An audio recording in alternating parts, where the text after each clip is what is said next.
Most battery warnings from e-bike manufacturers are useless. Today, we're revealing the 13 early warning signs your battery is dying, the ones that could save you $800. And number one, it's caused 31 fires just this year, totaling over $700,000 in property damage. Watch to the end. This list could save you from an emergency replacement, or worse, a garage fire. Those batteries didn't just spontaneously combust. They sent warning signs their owners either missed or ignored. Here are the 13 early warnings that your battery is circling the drain, starting with the subtle ones most people dismiss and building to the ones that mean your house could burn down. Number 13, range drops by more than 20%. This is the symptom everyone notices eventually, but most people don't track it until it becomes catastrophic. If you used to get 40 miles on a charge and now you're getting 32, that's gradual aging. Totally normal after 500 charge cycles. But if you suddenly drop from 40 miles to 25, that's not aging. That's cell failure. The difference matters because gradual decline means you've got time to plan for replacement. Sudden cliff drops mean one or more cell groups have failed and the rest are about to follow. Owner forums are full of riders who ignored the gradual decline, then got blindsided when their battery went from 80% capacity to 40% in a single month. Here's what manufacturers don't tell you. Every 1% of range loss accelerates your replacement timeline. A battery that's lost 20% capacity has maybe 6 months left. One that's lost 40%, you're riding on borrowed time. And with replacement batteries running $400 to $900, sometimes more than $1,200 for premium brands like Bosch or Specialized, catching this early is the difference between budgeting for replacement and getting hit with an emergency expense. The riders who track every ride in a log catch problems 6 months earlier than those who just notice when things feel wrong. 6 months of warning versus sudden failure. Your call. Number 12. Charging time increases dramatically. Most commuter e-bike batteries charge in 3 to 6 hours. If yours suddenly needs 8 to 10 hours, or if the charger never turns green at all, your battery's internal resistance has increased beyond normal parameters. Technical explanation for the curious. As cells degrade, their internal resistance goes up. Higher resistance means they absorb energy slower. It's like trying to fill a bucket through a clogged pipe. Same amount of water, way longer fill time. New lithium cells typically measure under 24 milliamps of internal resistance. Once they hit 35 milliamps, you're in degraded territory. Over 50 milliamps, your battery is struggling. Before you panic and order a new battery, test with a different charger. Seriously, a failing charger produces identical symptoms, long charge times, never reaching full capacity. Borrow a friend's charger or buy a cheap multimeter and verify your charger is actually delivering the voltage it claims. If the charger checks out and your battery still takes forever to charge, you've confirmed internal degradation. Here's the controversial part. Cheaper batteries with monitoring battery management systems, as opposed to balancing BMS, literally cannot recover from this.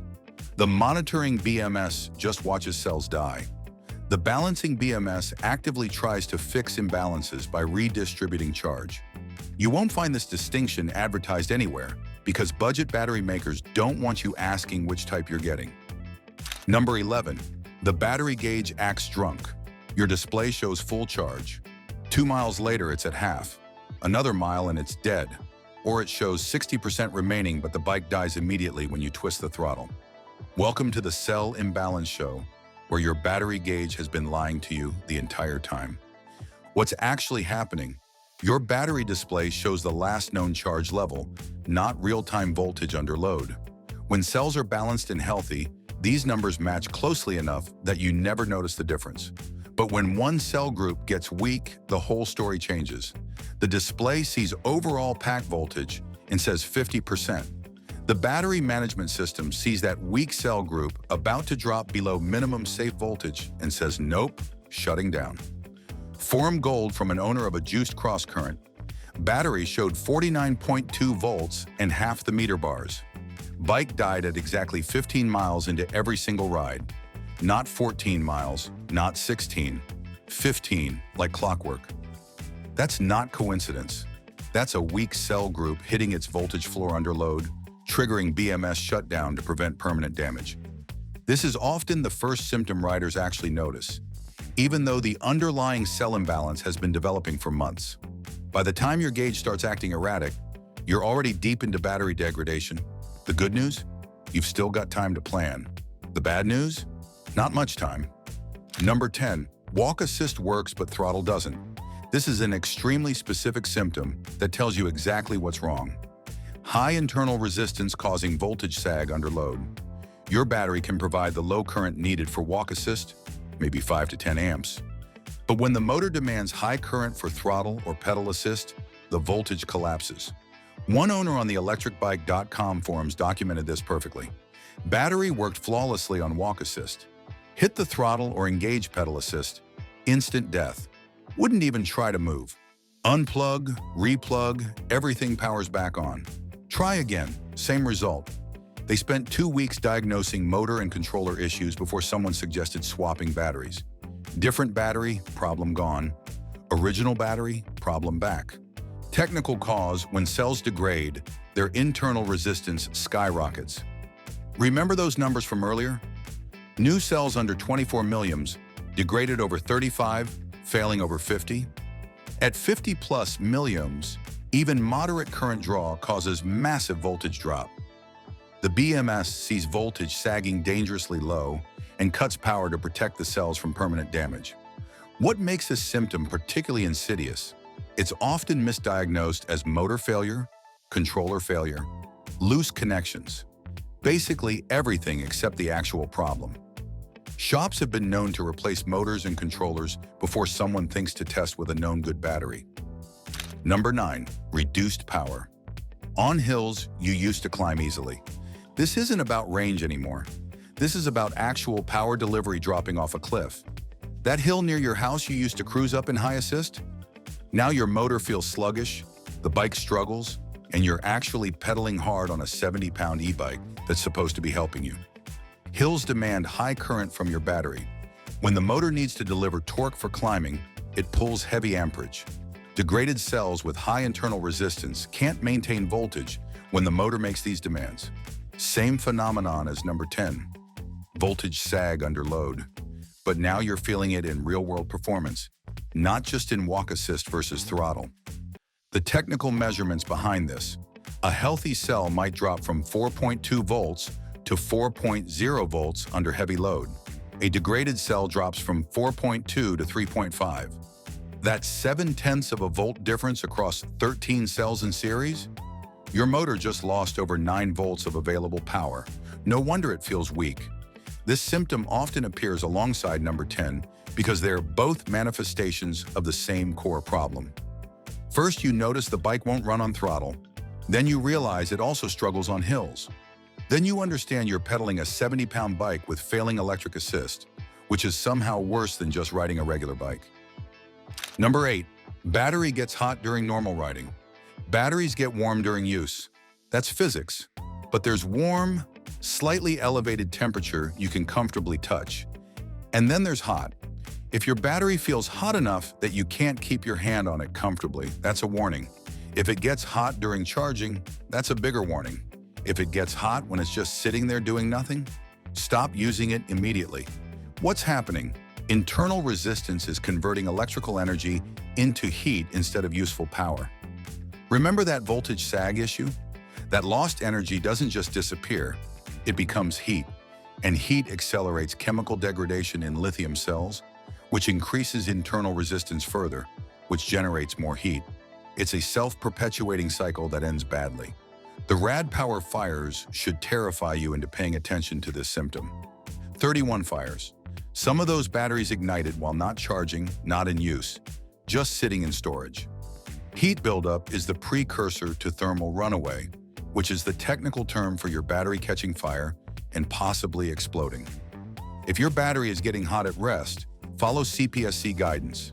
Stop using it immediately, do not charge it, store it outside if possible, and dispose of it at a household hazardous waste center.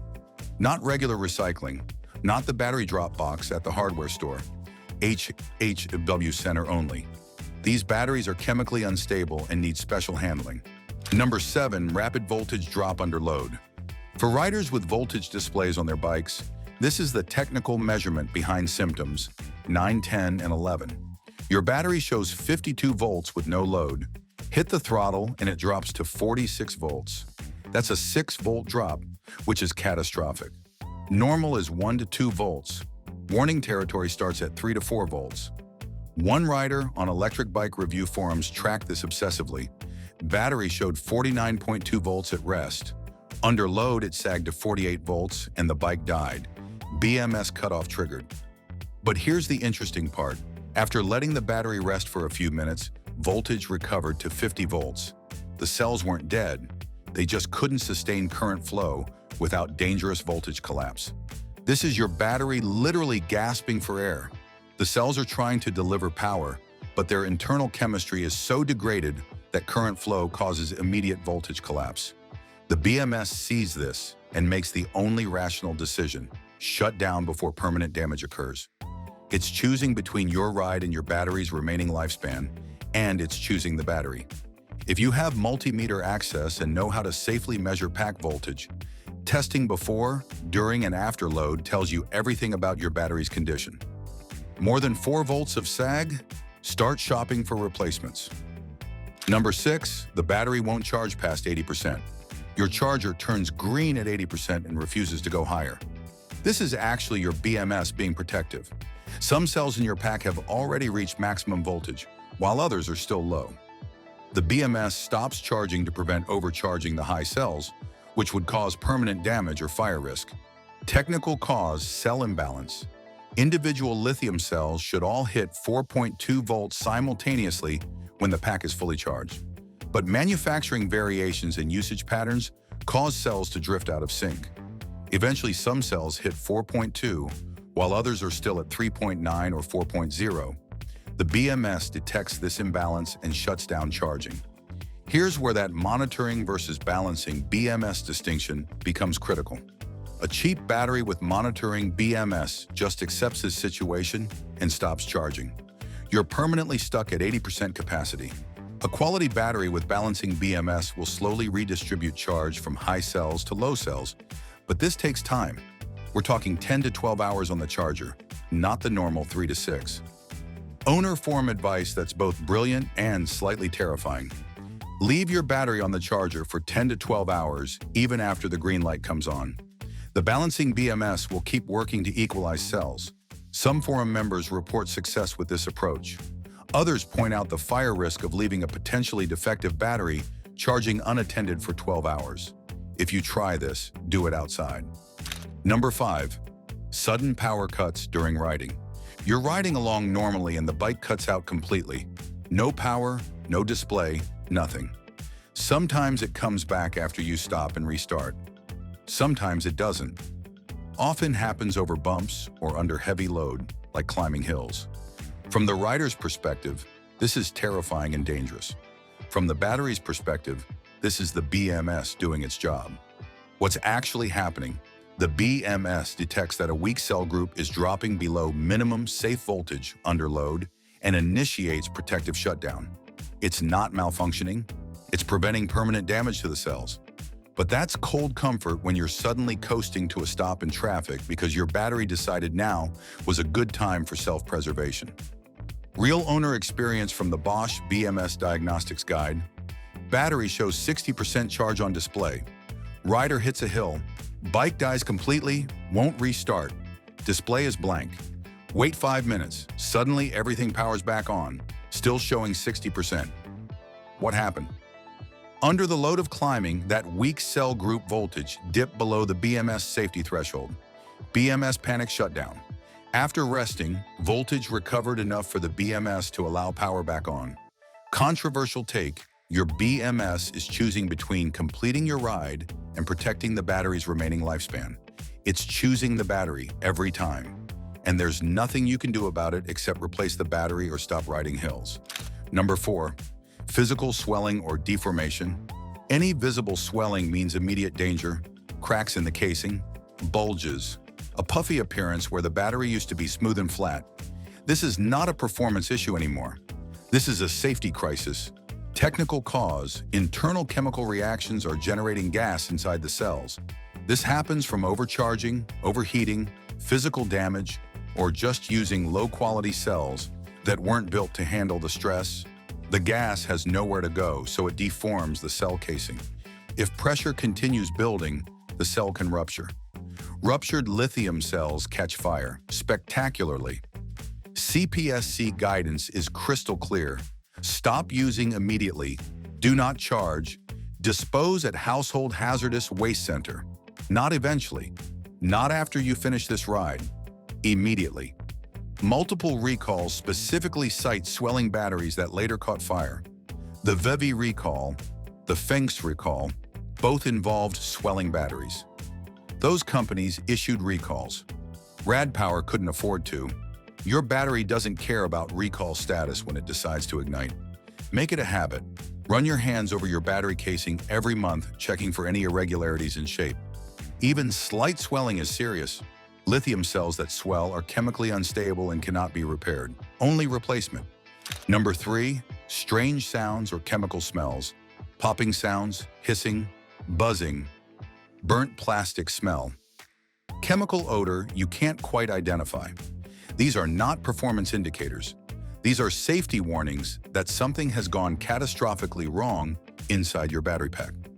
Technical cause: internal fault, chemical imbalance, or the early stages of thermal runaway.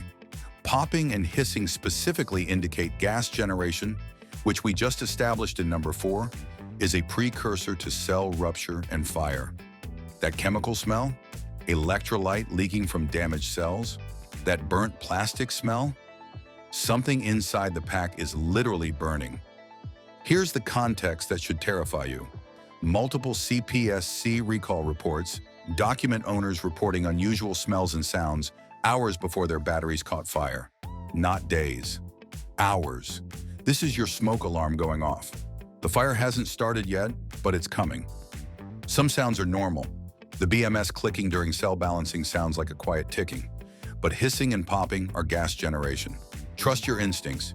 If it smells wrong or sounds wrong, treat it as dangerous. Remove the battery from your bike. Do not charge it. Store it outside if possible. Contact the manufacturer. Don't second-guess yourself trying to figure out if that smell is normal, charging smell, or chemical leak smell. When in doubt, assume danger. Number 2, corrosion on terminals or connectors.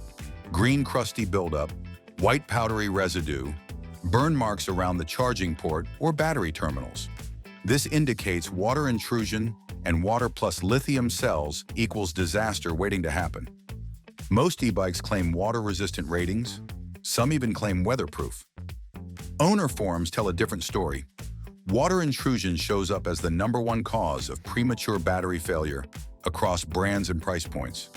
Rain rides, pressure washing, riding through puddles, storing bikes outside, all of it contributes.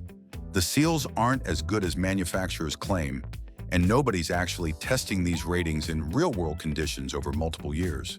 The CPSC warning about Rad Power batteries specifically mentions batteries exposed to water and debris as higher risk for fire. Think about what water does inside a battery pack. It corrodes connections, creating high-resistance points that generate heat. It can create short circuits between cells. It damages the BMS circuitry. It accelerates chemical degradation of the cells themselves. Water is basically a universal battery destroyer. Controversial take: water resistance ratings on e-bikes are marketing fiction. You'll see corrosion after 2 years of normal use, even if you never deliberately expose your bike to water. Morning dew, humidity, condensation from temperature changes, it all adds up. Regular inspection and cleaning of terminals, plus dielectric grease on connections, buys you time. But it doesn't fix the underlying problem that these batteries aren't actually as weatherproof as advertised. Number 1, battery dies while sitting in storage. This is the scariest symptom because it indicates serious internal failure and presents fire risk even when you think the battery is safe in your garage. Normal self-discharge for lithium batteries is 2 to 5% per month. If you park your bike with a full charge and come back 2 weeks later to find it dead, or if it loses 20 to 30% per month, something inside has failed. Could be an internal short circuit. Could be a failing BMS drawing excessive parasitic current. Could be damaged cells creating continuous drain. Why this is number one.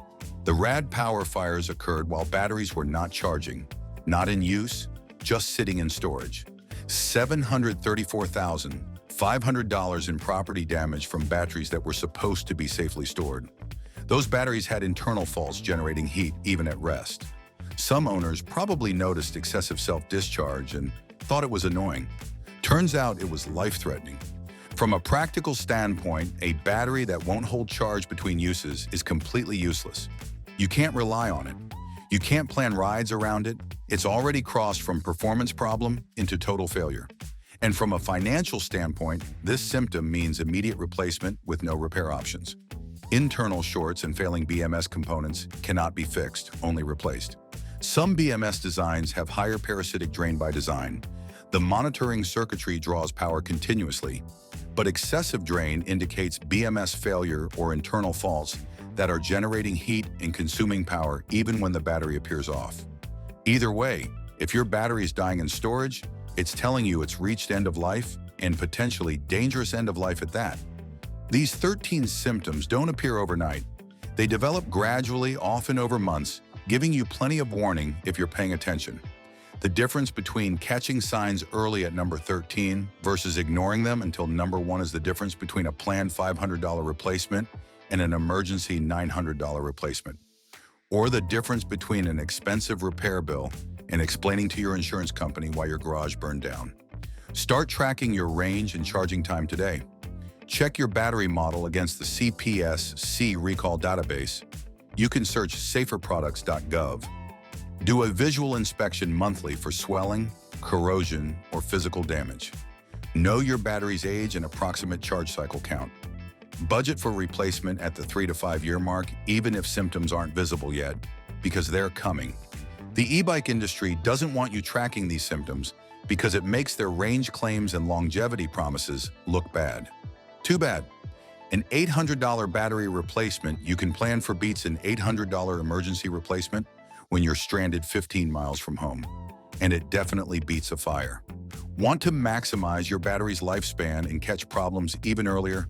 Check out our video, Do This Regularly, and your electric bike will last forever for the maintenance habits that separate batteries that die at 3 years from batteries that make it to 7.